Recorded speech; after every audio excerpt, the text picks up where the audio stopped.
want to go to the videos, and I'll just come up and do the crossovers.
Thanks everyone. A very warm welcome to everyone. I'm Rosie. Welcome to the Soil, Soul and Society series. Please, if you can take a moment just to check your phone is turned off. If you need the bathrooms, the men's just upstairs on the right and the women's are down the end. Just before I introduce Mark, I'd like to welcome Jess, Director of the SI. Hi guys, so I just wanted to say a warm welcome and use the opportunity to have some new faces and some very old faces. Welcome back, and hopefully, our students and everyone who's here with us, to say thank you to Mark for this evening, but I think great reminder for us to switch our phones off, or onto silent. I think really wonderful for us to have come through when this first, this is a much older idea. So the Soil, Soul and Society series had been running a few years ago. We restarted it a few months ago, and Mark has brought in incredible speakers, but it's fantastic for us to have him here this evening as well. And you'll notice as you come through the building, we're actually starting to host a number of different kinds of events. So I just wanted to use a 2-minute window to say we'd really love to welcome you to these kinds of events. Please bring your friends and your family. But we're also hosting a number of workshops in the coming weeks. So we have Mish and Flora with us in a residency. So our first residency we've hosted in a long time. And there's fantastic hands-on workshops around food rituals, composting, beekeeping, a bunch of fun stuff. You obviously know our modules and our courses. And the one small thing I wanted to do a big welcome to was our spring festival that we'll be hosting in September. So it's our way of celebrating a changing of the seasons and the wonderful community that we get to work with. So there'll be music, poetry course, all kinds of stuff happening, working with our children and youth programs. So often people only see a part of the SI, which is the Masters and the PhD, but we do a lot of work with children, with farming, with celebrating soils and all kinds of things. So it's another way of bringing the Soil, Soul and Society alive. And I really hope we'll see you and your families at the Spring Festival. So we'll be sending that out, but it's on the 11th of September, and there's a bunch of posters around as well. And a big thanks to Mark for looking really forward to kind of, I think, bringing much more creative sharing of the kinds of work that's happening and causes for optimism. So I hope I wasn't off when we wrote the small intro about what Mark will be sharing from his few months of traveling and all the different places where he's been working and doing really interesting research. But I think in so many conferences and so much work, and something I came back from today, often left with the sense of it's easy to talk about everything that's not working, and I think the real hard work is to be part of building what is working and what we want to be a part of doing together. So thank you very much, and thanks to Rosie for organizing. So just a very brief introduction to Mark, who needs no introduction to most of us. He's just returned a week and a half ago from his second sabbatical in his career. That's nothing to boast about. Very short by most sabbatical standards, but the 3 months that he has just come back from is the longest he's actually been out of South Africa as well. He's had an amazing set of journeys, and he's exposed to a lot of cutting-edge trends, which he's very kindly offered to share with us tonight. So, no more ado, thanks, Mark.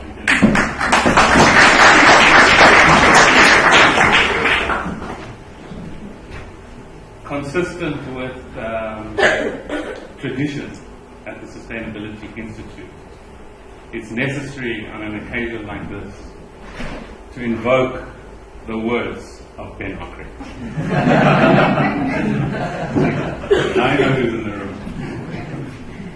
And the poem is Heraclitus' Golden River, which I think is appropriate for the message that I hope to weave, but that I have yet to weave the message. It's going to happen as we talk. So it goes like this: change is good, but no change is better. The words rang through the great hall as they resounded silently through bygone ages. The air is drier where no change is better. Old ways kept old, protected from the devils at the gate, stiffen the mind's luminous dance. Change is a god that Heraclitus sought in the ancient river. As we keep things the same, the river works beneath us. The god works ironies on our lives. The river runs. Fields unfurl strange new mushrooms. Libraries yield new books in the charged margins of the old. And reason, trapped in iron philosophies, turns on itself and prowls the diminished boundaries of a shrinking world. So before I take you through this, just some acknowledgement. Firstly to the Sustainability Institute for setting this up and valuing the work that I have been part of, and for the amazing transformation that has taken place and the gathering of a lot of the spirits and networks that make this place so magical.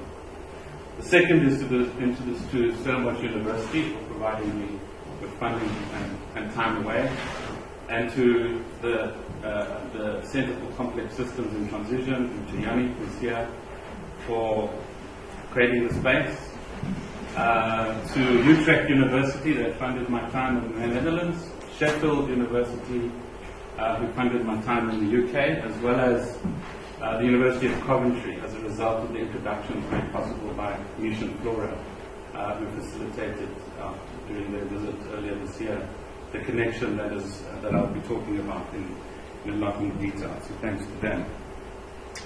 So I'm going to show some pictures, tell stories of the discussions, the meetings, the interactions along the way.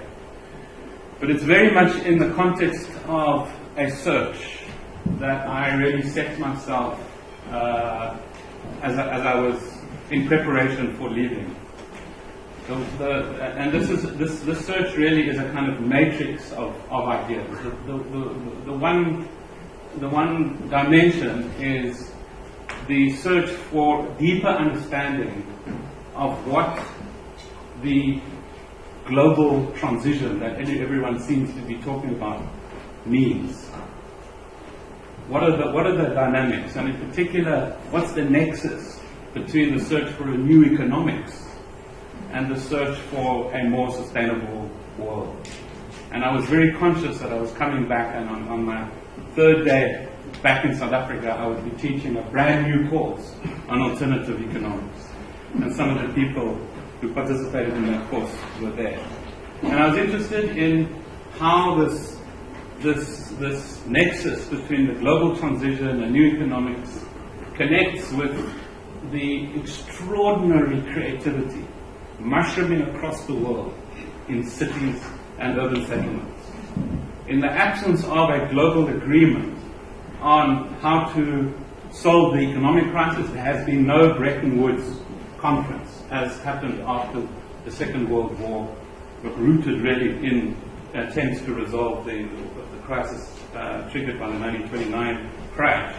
There's been no economic summit. There has been no real significant global agreement on climate change. What we have from last year is the Sustainable Development Goals. And the practice of actual transition I see mushrooming in urban experiments around the world. Making sense of urban experimentation as a force for transformative change was really the deepest part of in a sense, the search that I set for myself. And part of that is raising the question that I posed wherever I went: can experimentation become the new mode of governance? Is possibly what we are seeing emerging, or what we can't really see emerging because of the lenses that we use to look for answers, is what we are seeing emerging in these mushrooming of experimentations in cities around the world, in some way providing glimpses of the future. But to use the phrase from Dave Snowden, the evolutionary potential of the present, as opposed to scenario building and reverse engineering backwards. So what's the evolutionary potential of the present? And that's really the framework of thinking. And I arrived in Rotterdam and I was told to go to a hotel, which turns out to be a ship. And it's an interesting story, this ship. This is the ship that took hundreds of thousands of very poor Dutch people after the Second World War to the United States, to the free world, out of a war-ravaged, destroyed Europe. It was a ship of hope. And a Dutch millionaire decided not so long ago to find out what happened to it, and discovered it was in a scrapyard in Brazil. Bought it and got it refurbished, heavily overcommitted himself, and somehow convinced the state to take it over. And therein lies another story, which is the role of the state as the kicker-upper of risk at this time when we like to vilify it as an institution. And the place that my whole sabbatical was really stitched together around a constant set of returns to this place, the International Architecture Biennale Rotterdam, the IABR, which is an architectural biennale that takes place every 2 years in Rotterdam, funded by the Rotterdam City and other funders. And they use the exhibition to revitalize derelict neighborhoods because of the massive throughput of people that takes place. So this was in a derelict kind of building that had been rehabilitated. And the curator of the exhibition for this year was Martin Meyer, a friend of mine, a professor of political science, written books about sustainability, had spent 4 years as head of the Netherlands Environment Agency, and his term came to an end, coinciding with his transition to the University of Utrecht University, where he's setting up something called the Urban Future Studio. Again, concerned with trying to make sense of urban experimentation. And he used his curatorship of the IABR to kind of set the stage for his kind of public discourse on urban futures. And he invited me to be an advisor to him as a curator, and together with Edgar Peterson and Tao Kavenga to curate for the first time an African exhibition, as a set of African exhibits inside of the Rotterdam Biennale. So we have 19 exhibits of various African initiatives, and I don't have time to go into all of them. At the bottom of the space, a kind of food mall, alternative kind of food mall, emerged, and the catalogue, which is available, contained an essay that I wrote, which tried to capture the essence of the message that I started off this talk with, the spirit of Benokri and this search to make sense of urban experimentation in a world in global crisis. And I think this quote, "The future is already here, it is just not evenly distributed," kind of captures the captures the dynamics of the discussion. It's, yes, the future is already here, it's just not evenly distributed, but nor is the discussion about the future evenly distributed. And I think that's really what Edgar Peterson, Tata Wenger and I were trying to do, is rectify this imbalance. This is Martin Heyer, and we worked together in curating quite a number of workshops and discussions during the course of the Biennale. But as I walked in, I was confronted with this picture emblazoned on the wall, which is Nkahini, an informal settlement in Stellenbosch. Because one of the exhibits at the Rotterdam Biennale is the ISHAC project, the social enterprise that the Sustainability Institute initiated based on research into how to use renewable energy technologies and ecological design in the upgrading of informal settlements here in Stellenbosch. This is the ISHAC exhibit. What was interesting about this exhibition is the way it was laid out. So just to, these are some of the posters that we prepared as background to a 10-minute documentary, which was a collage of a multiplicity of images.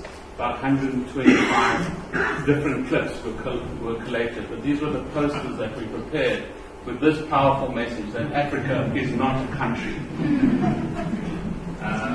And once you're putting Africa into the global discourse, especially when you are pigeonholed as now, coming from Africa, it's like talking about Africa as if it's a place, and constantly pushing that back into people's face and saying, well, actually, it's all of these pieces. Yes, it's urbanizing fast.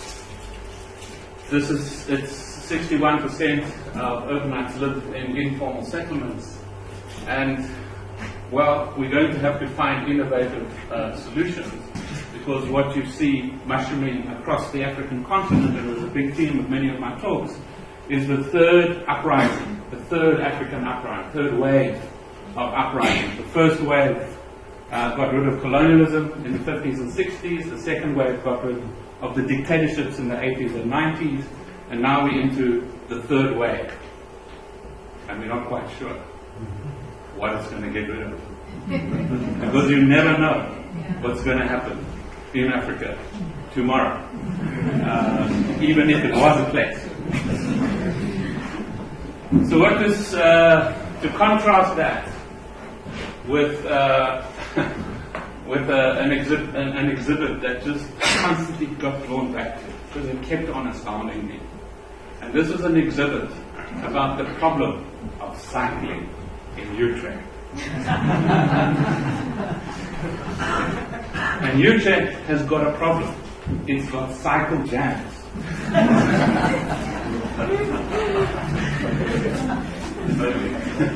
If only we had this problem. If only that was our so it was, the cycle garage at Utrecht Station has got 4,000 bicycles in it, and it's full. And the engineering company that put this exhibit together, in all the deepest and most frank, typically Dutch kind of earnestness, talks seriously and in a very, very committed way about their discovery that the real problem when it comes to cycle management is that everybody assumes that you need more cycle lanes if you want to solve the problem of cycle congestion in a city. But that's not the problem. The problem is the intersections. And if you could make the intersections work better, then you'll get a much easier flow of cycles. You know, like half an hour later you get to this profound point. If only I could have a problem like this. So,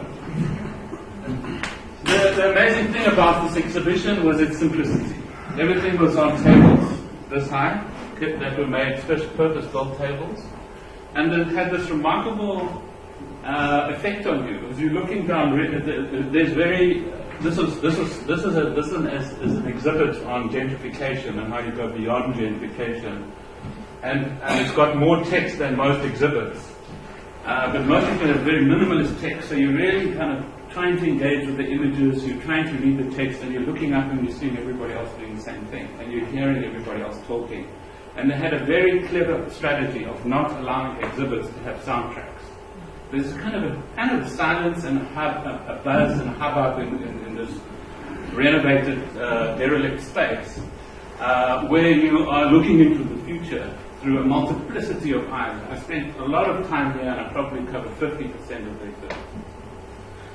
So, all sorts, from China to the African exhibits, to Latin American exhibits, obviously lots of European exhibits.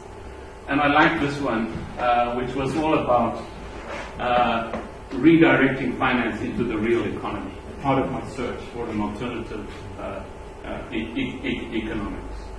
There are some Brazilian colleagues who have been doing very similar work to us in upgrading of informal settlements. They're both architects. And this is Martin Heyer's PEP project, which is a massive, massive atlas of the North Sea and the surrounding coast of the UK, the Netherlands, and the Scandinavian countries.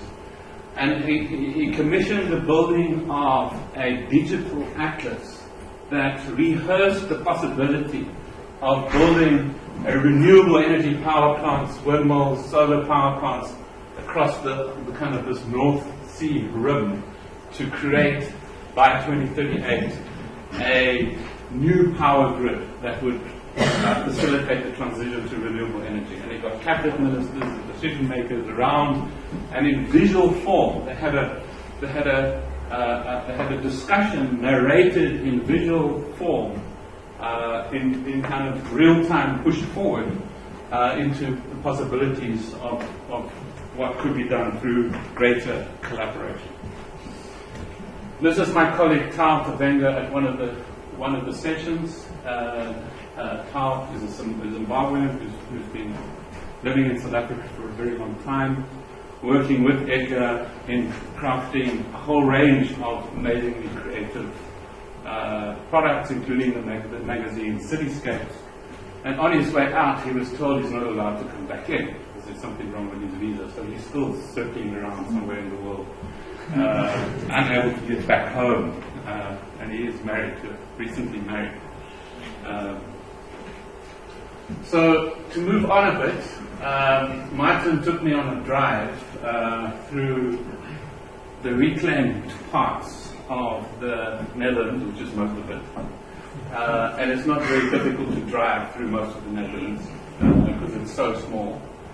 But he took me to a remarkable, one of his great pet loves is to identify iconic buildings. And this was a waterworks that was taken over by an entrepreneur and converted into a 5-star hotel. And this is the restaurant, which is permanently full, and this is where they used to treat the sewage.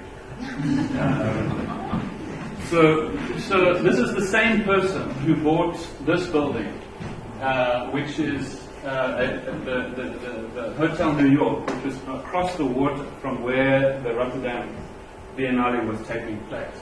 And this is where the ship used to stop to pick up the poor Dutch people who were making the journey across the Atlantic to the United States. So hence the name, the Hotel New York. This was a derelict building, like the waterworks before, and the same entrepreneur bought that building for €1 because the state didn't know what to do with it.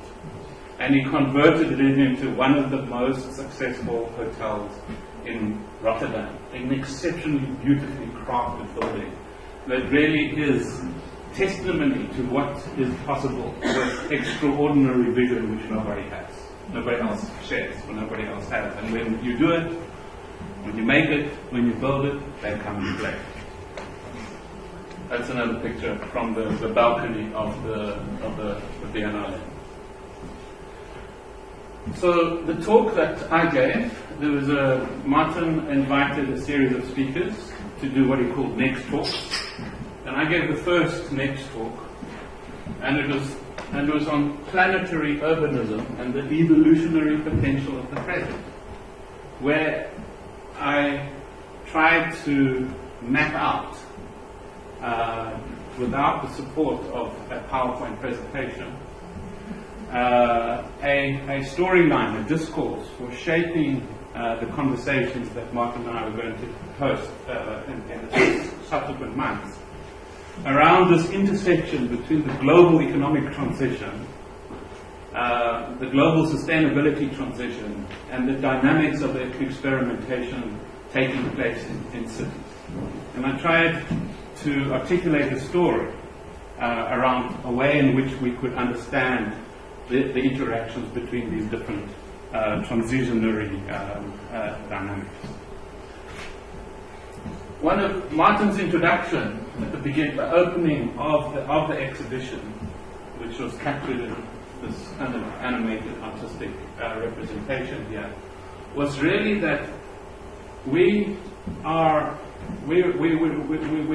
facing quite a unique situation. Everybody agrees that fundamental change is necessary. Across the board, the phrase structural transformation is used. The IMF, the OECD, the World Economic Forum, right through to more radical social movements and networks. Structural transformation. In the past, we have assumed that structural transformation takes place in one way or another by means of action by the state, in particular a nation state, either captured and transformed from below through revolution, or destroyed and reconstructed through warfare, or through democratic transitions that swept across Latin America and Southern Europe and Eastern Europe since the 1970s. But today, we face a challenge that the levels of complexity, the levels of globalized interconnectedness, the pace of change seems to have resulted in a diminution of the capacity of the state to actually be effective. And so we have to look for motive forces of transformation beyond our traditional assumptions about how we deal with fundamental change, structural transformation. And it's in that context that he refers to, and has written a little booklet about, the energetic society. The notion that there are forces at play that are filling this vacuum, creating networks and coalitions, and learning, and what he calls globally networked urbanism, the relationships forming between cities, that is resulting in a new dynamic at play. Precisely what it is, how it's going to work out, and hark back to my imagery of the third wave of African uprisings giving rise to questions.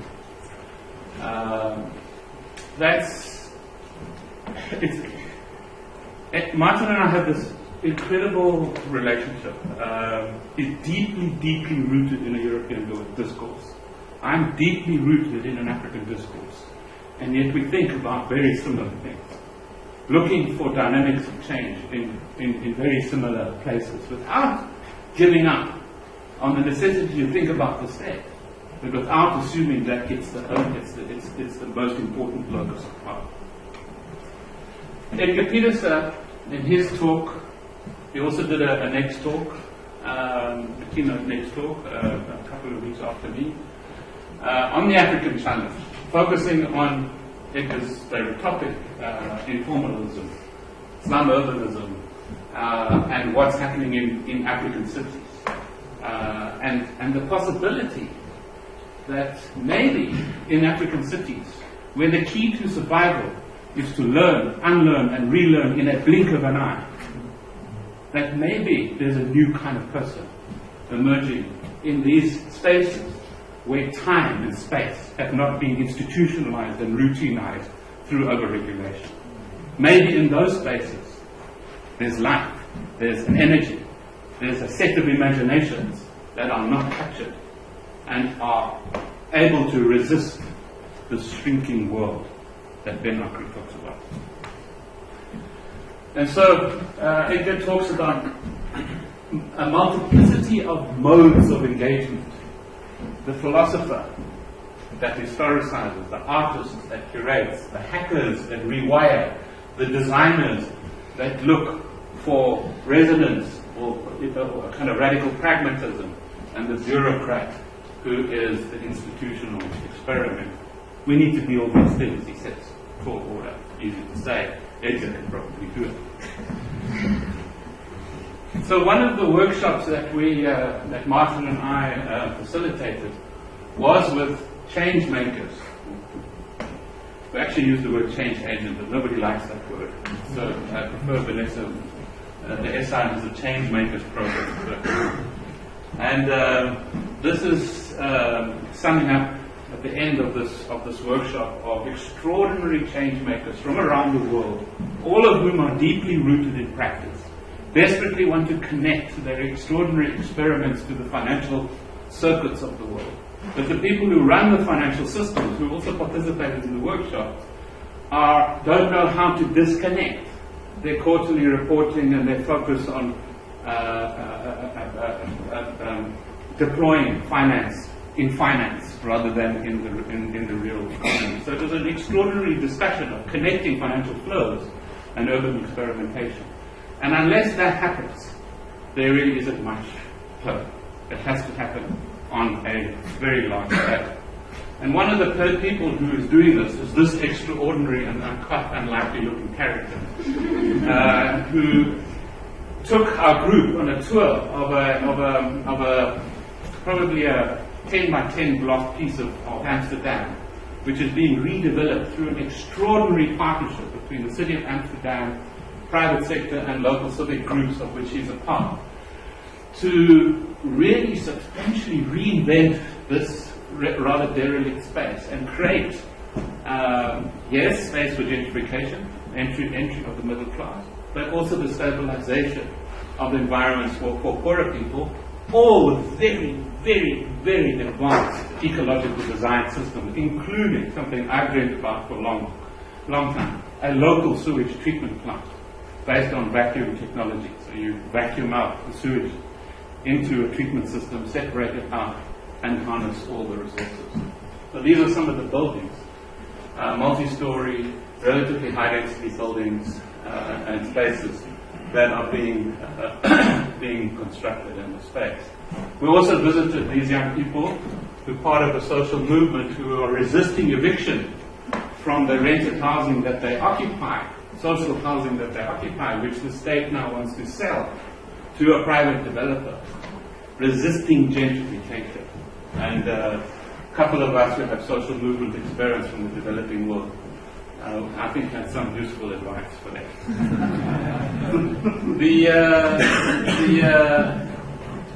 Then we visited a pop-up city,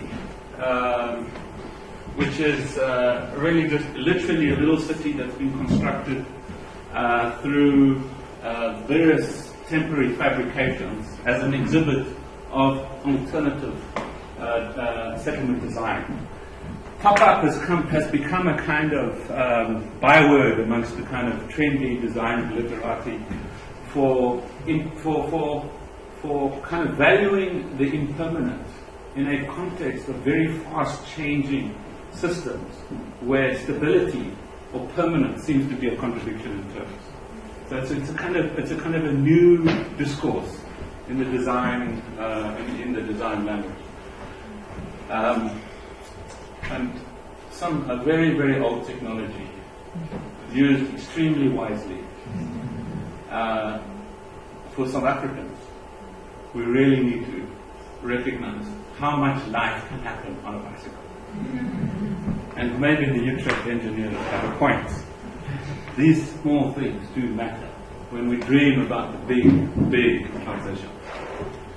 And so this is my favorite picture from the 3 months. Some of you are in the room here. Some of the students from our master's program came to Rotterdam and spent a week with us at their exhibition. So Oliver's here somewhere.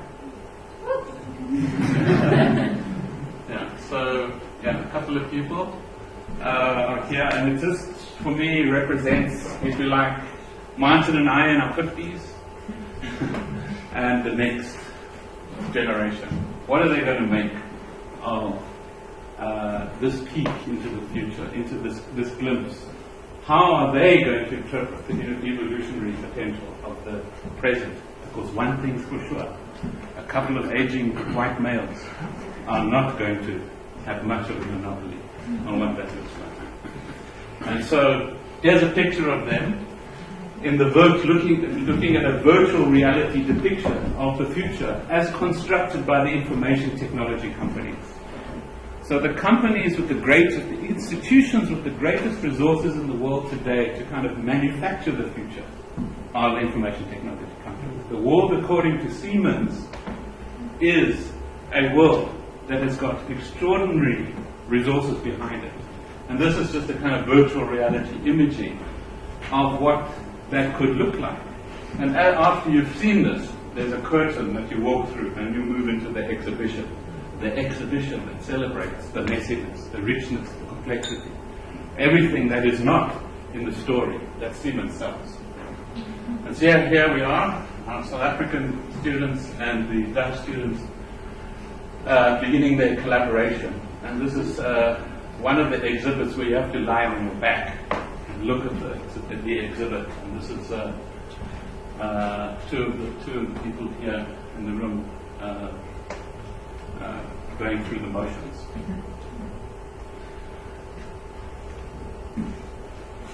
And this is on a bicycle, on a tandem, which was necessary for a cycling tour through Amsterdam. And this was our last night together. I thought I'd show you where I stayed that week, which was on a boat. I don't know how this is going to work. Yeah. Okay.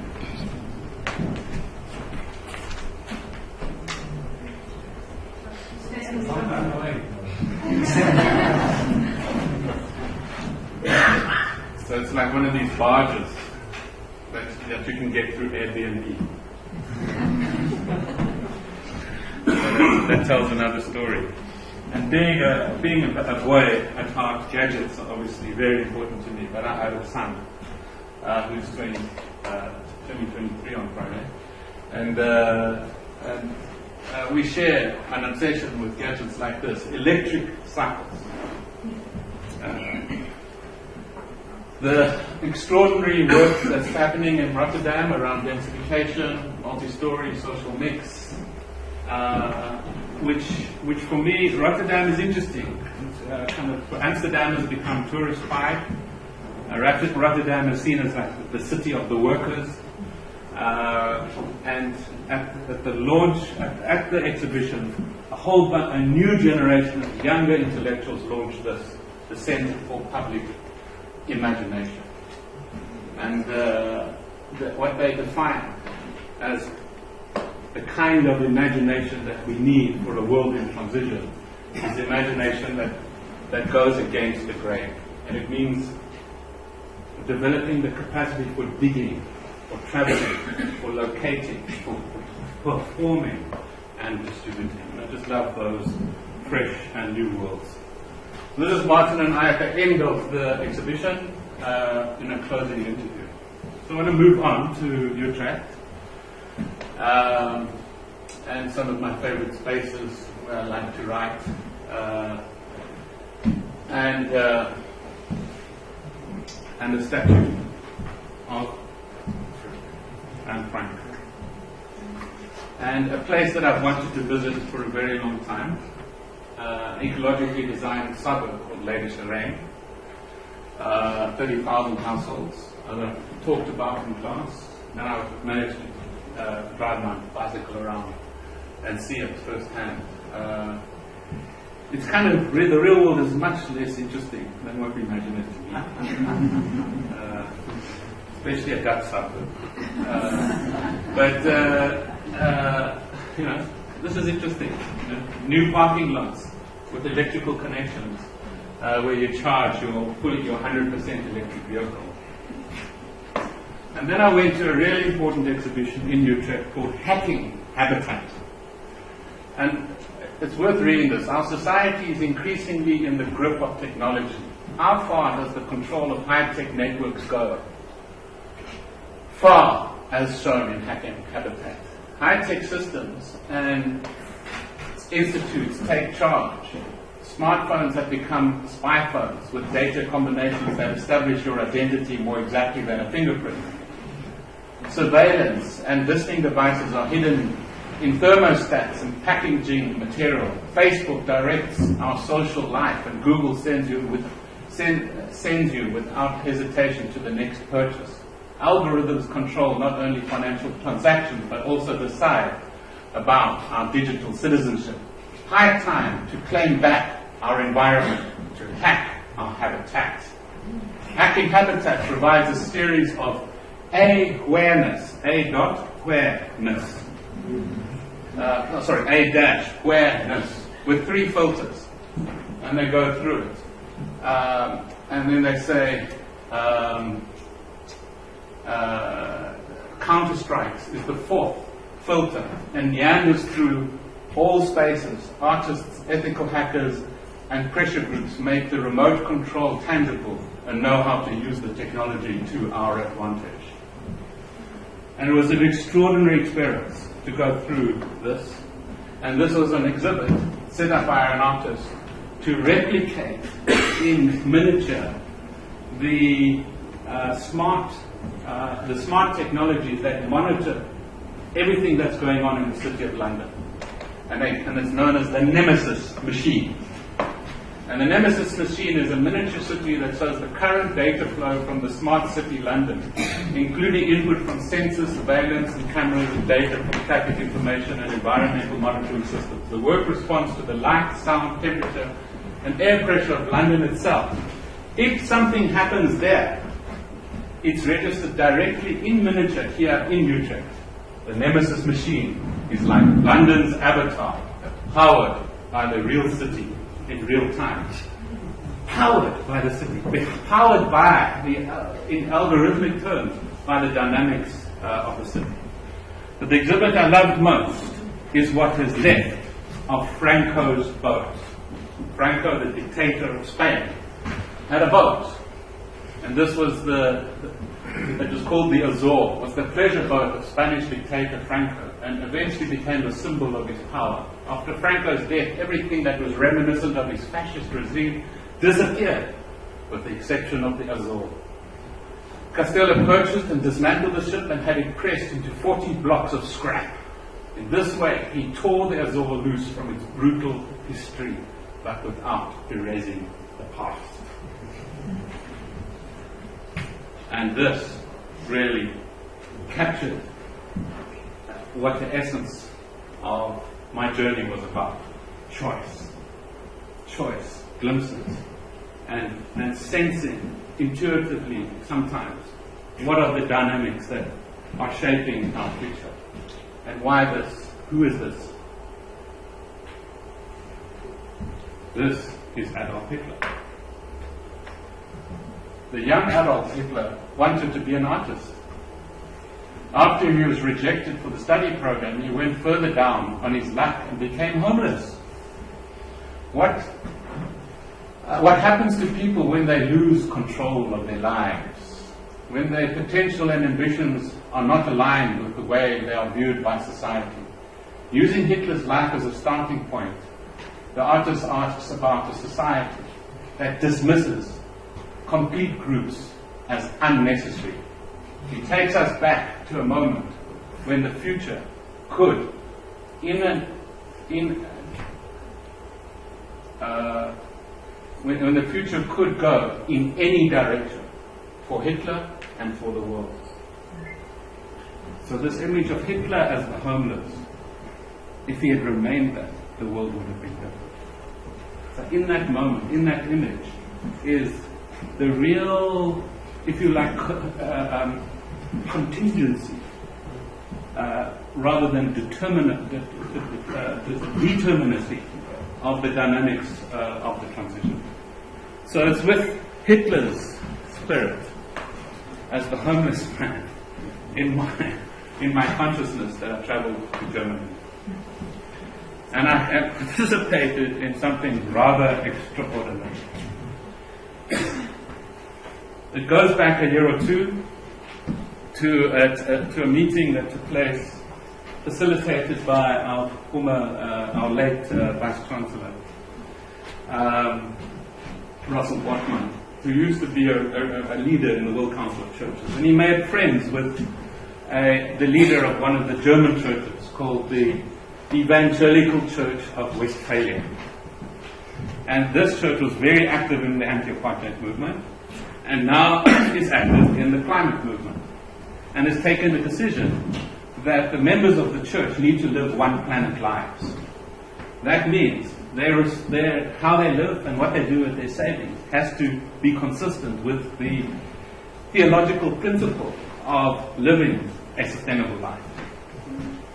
And what's interesting about the German churches is they own their own banks, and the members of the church save their money in their own banks.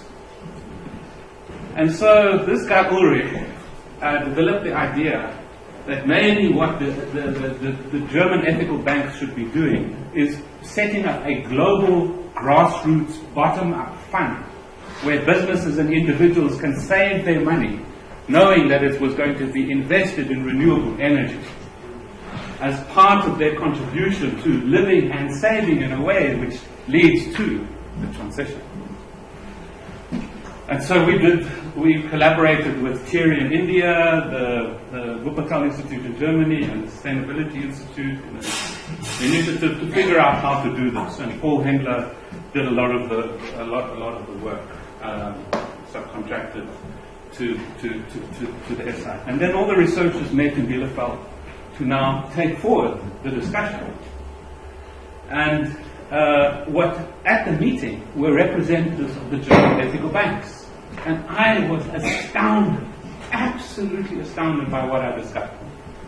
These German ethical banks, since 2007, have experienced a massive increase in the numbers of Germans who are saving their money in ethical banks. So after the financial crisis has led to the disillusionment with the traditional financial institutions, Germans are taking their money out of those banks, putting them into ethical banks. Now the problem, it's a nice problem to have.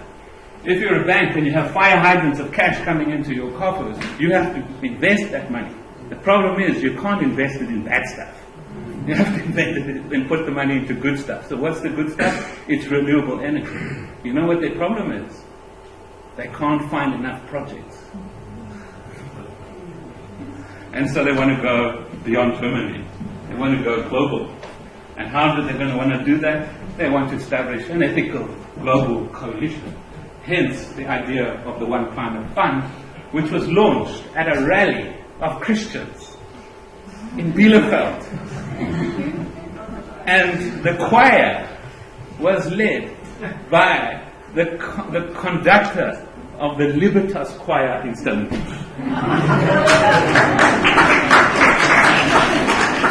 So if you look very carefully here, there's about 1,000 people in this choir, made up of lots of choirs all around Germany. In the middle here, you'll see a bunch of South African colours. These are South Africans. This is the Libertas choir from Stellenbosch, as the lead choir of this choir, of this extraordinary choir that conducted by, what's his name, Johan? Johan de Villiers. Sorry? Johan de Villiers. There he is. There he is. Conducting this choir. This is at night. So the people have been at the rally during the course of the day. And then those of us who had travelled, thinking we are just mere researchers, were hauled onto the stage to now talk about how we have now agreed to set up a One Climate Fund. And next to me, or one of these people, is the head of Triodos Bank, a Dutch bank with a global footprint that has been unscathed through the financial crisis, because they are real bankers. They are ethical bankers, actually. I mean, that's the same thing now. So that's strange. So there's a little clip here that just captures the spirit of this I don't know if this is going to work.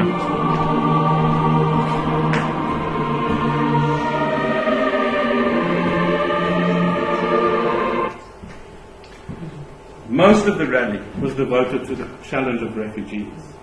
The One Climate Fund launch was just a half-an-hour session. But here were a bunch of Germans who were talking about we, as German Christians, must never allow genocide to happen again on our watch. And a boat in the Mediterranean with refugees that cannot get to Europe is genocide. Paul Hindler, who I was there with, and me, we are Jews. So here we are sitting. We are living in South Africa because our grandparents were refugees from Europe, from the violence of Europe. And here's a bunch of Christians who are saying we don't want to live one climate lives, but we also don't want genocide to be repeated. It was an extraordinary experience. So from there I went to Lisbon, the extraordinary city of Lisbon, and participated at the University of Lisbon, this is the University of Lisbon, in this event, the 13th International Colloquium, organized by the World Academy of Arts and Science and a network of progressive heterodox economists led by a Brazilian, from the University of Brasilia. And this was our discussion, post-2008 global dynamics and structural changes. I kind of just lived through that in the lives of these bankers in Germany with fire hydrants of cash, because people have lost faith in the financial institutions and want to see their money spent in a different way. It was really extraordinary. And yeah, but now we're in a very sedate, very institutionalized, conventional academic environment. And really having quite interesting but emotionally cold, if I can put it that way, intellectual discussions about building a new economics appropriate to a new economic order. And I did a presentation on a panel. I was in a panel discussion where I talked about the African challenge, in particular the renewable energy transition in Africa, which is a key priority of the new president of the African Development Bank. And I also did a paper, first time I presented a paper that I recently published, reviewing the work of the International Resource Panel, which was set up in 2007 in the wake of the publication of the fourth assessment report of the IPCC to address the challenge of transforming the global economy and how to make it more sustainable. And it has produced an enormous body of work which hasn't really been analyzed before. And I was really saying to these heterodox economists, everything you talk about is great, but if you don't pay attention to resources, you're going to miss the boat. And heterodox economists find it difficult to think about resources. I then went to Sheffield and Coventry, and my base was at the Urban Institute. It's a new institute that's being set up at the University of Sheffield by this guy, Professor Simon Marlin.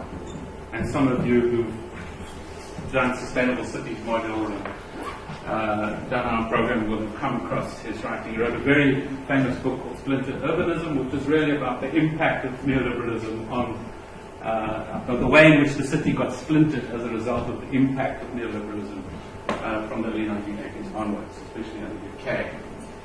He's now setting up this institute, and like Martin Heyer, who's setting up this Urban Future Studio at Utrecht, he's interested in exactly the same thing Martin and I are interested in, which is what is the significance of this mushrooming around the world of urban experimentation.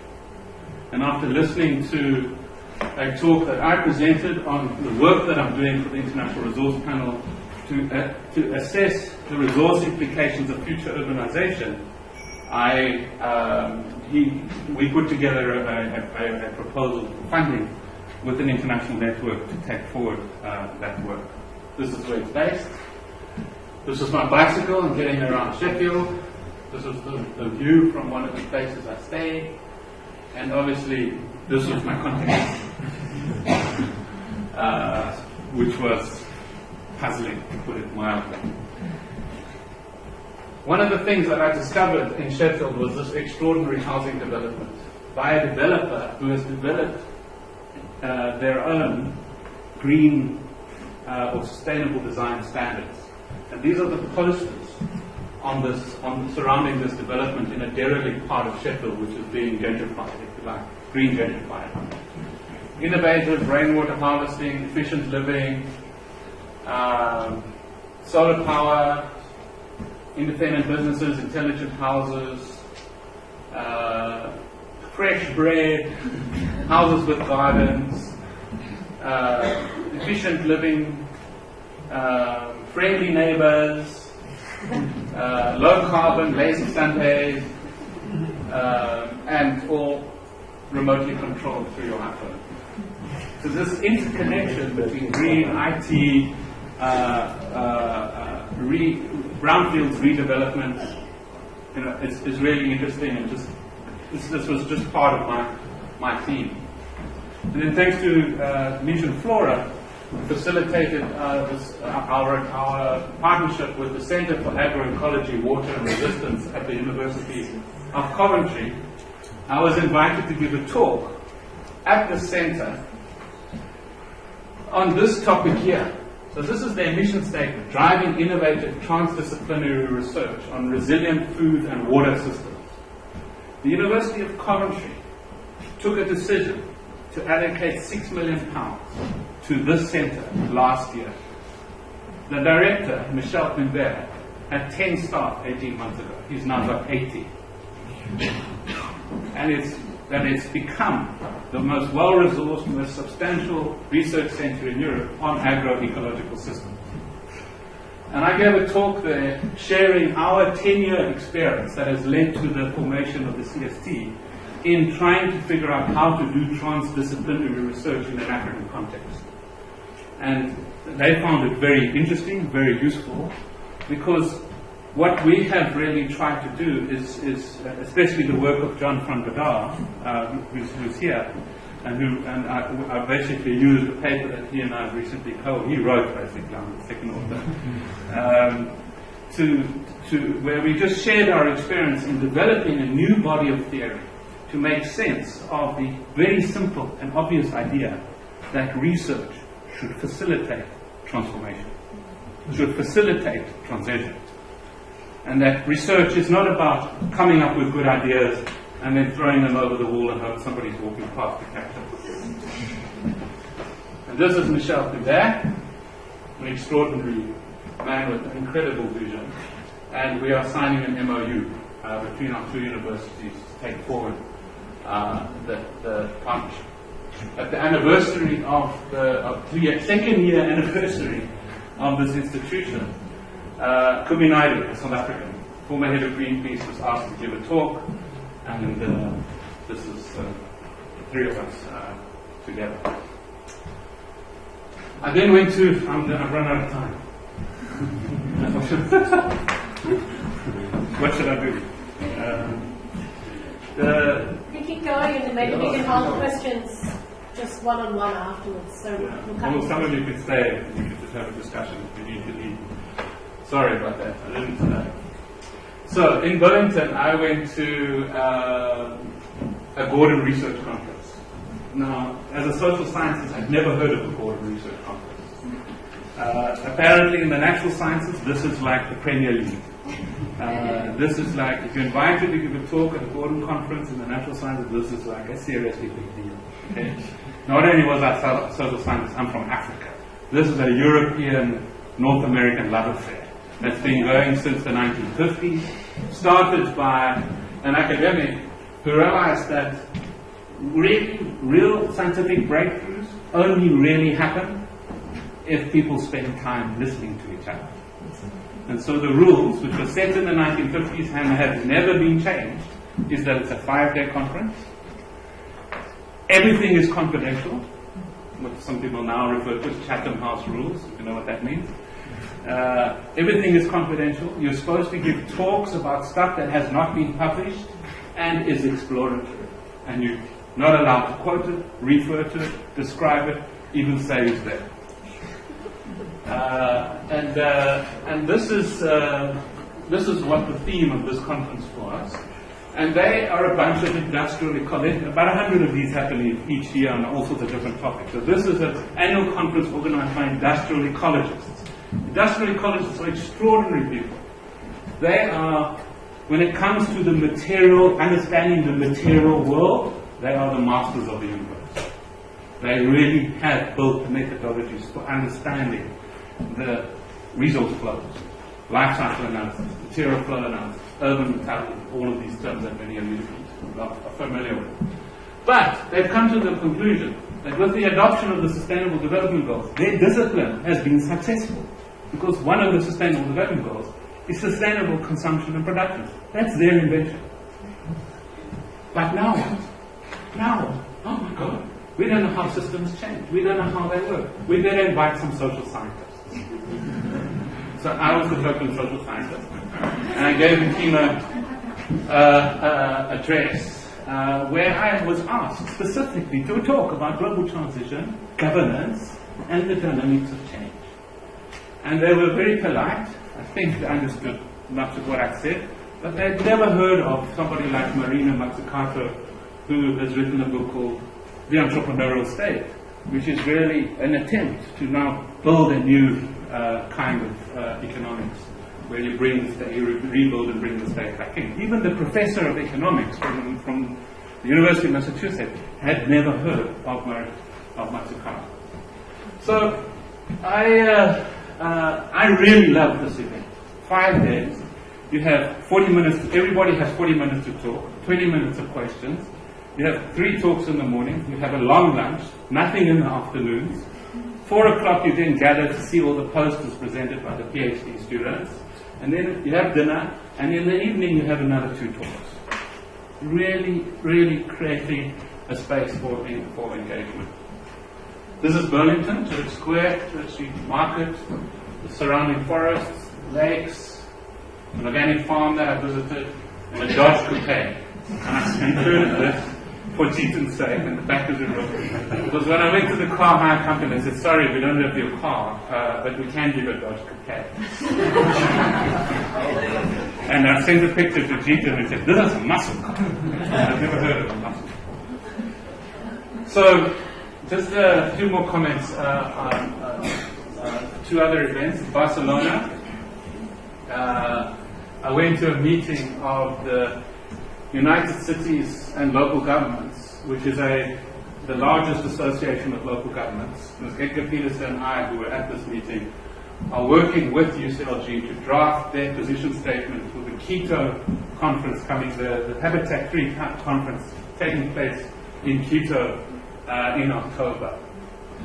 And they are based in Barcelona, and their politics is very, very similar to the mayor of Barcelona, who is a product of the Indignados movement, who have now decided to go into government and capture the city and redirect Barcelona in a progressive direction. And the flavor of that politics infuses the secretariat of UCLG, and so they want to really push quite a radical line at Quito on behalf of the local governments of the world. And then my last stop was Venice. Beautiful, beautiful city of Venice, which is suffering as sea level rises. And I was attending an extraordinary event, which was the annual Urban Age Conference hosted by the London School of Economics. And the theme for this year was Shaping Cities. And it took place in this incredibly beautiful building, like all buildings in Venice, I suppose. And it was like this extraordinary, like all Urban Age conferences organized by LSE, it's a kind of 2-day, real-time theatrical performance conducted by the director of the London School of Economics, the famous Ricky Burdett.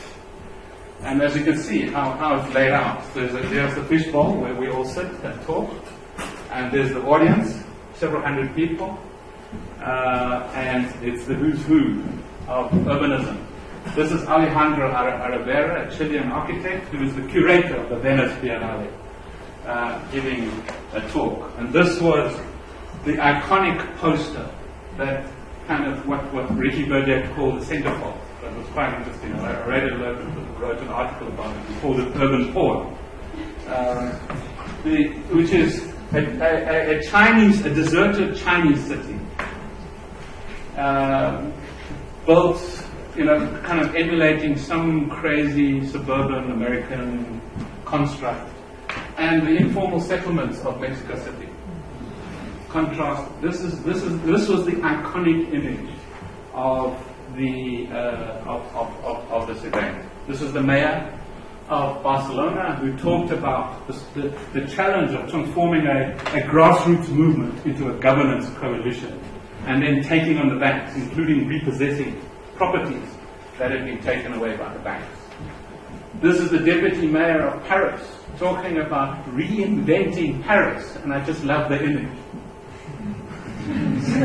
of the campaign. Reinventing Eiffel Tower.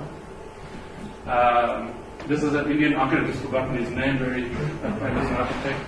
And I gave my talk on the efficiencies of density, and I was asked to write an article about what I was going to talk about in the Guardian newspaper. And the title that they gave it was The Curse of Urban Sprawl, How Cities Grow and Why This Has to Change. And basically I played with this idea in my talk that unless we reverse the 100-year tendency towards the de-densification of our cities, we've had de-densification of our cities for 100 years. If that continues, and if the urban population doubles, as UN population statistics predict it's going to do, the total amount of land covered by cities will grow from about 1 million square kilometers today to 2.5 million square kilometers by 2050. And that extra 1.5 million square kilometers is where our most productive agricultural land lies. So there's a fundamental clash between the historic tendency towards de-densification and the sprawling out of our cities and the real threat to our food supplies for a growing population. That really was the core of what I talked about. And then I took myself through the Venice Biennale and looked at some of the projects which I don't really have time to go into. So I want to end there with my favorite pick of the last 3 months. Thank you.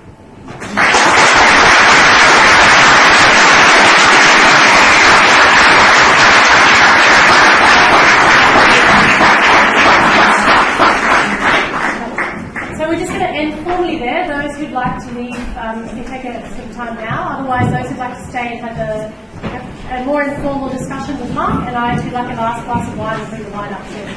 So we can take discussion now if you want to.